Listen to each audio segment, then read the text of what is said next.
باب السلام سے ہم داخل ہوں گے، باب جبریل سے باہر نکل جائیں گے۔ تو یہ مسجد نبوی کے اندر ہمارے معاملات ہیں۔ اس کے بعد ہم بالکل باب جبریل سے پہلے ہے بقیع الغرقد۔ یہ بقیع الغرقد ہے، یہ بقیع کا قبرستان ہے۔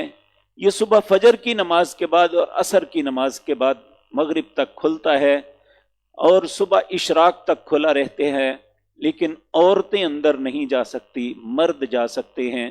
یہاں سیدنا عثمان، سیدہ عائشہ، سیدہ فاطمہ اور 10,000 کے قریب صحابہ کرام رضوان اللہ علیہم اجمعین کے قبور ہیں۔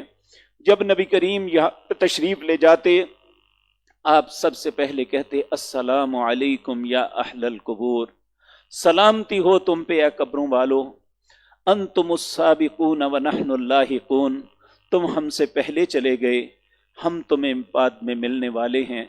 یغفر اللہ لنا ولکم، ہم اپنے لیے اور تمہارے لیے اللہ سے معافی کی درخواست کرتے ہیں۔ تو یہ بقیع الغرقد میں آپ جا کے یہ دیکھیں، ساری کچی قبریں ہیں، کوئی پکی قبر نہیں آپ کو نظر آئے گی۔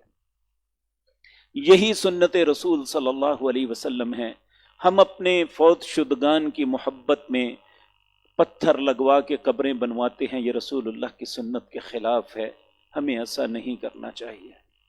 ان کے لیے بہترین بات یہ ہے، بہترین پھول یہ ہیں کہ ان کے لیے اللہ سے مغفرت کی دعا مانگتے رہیں۔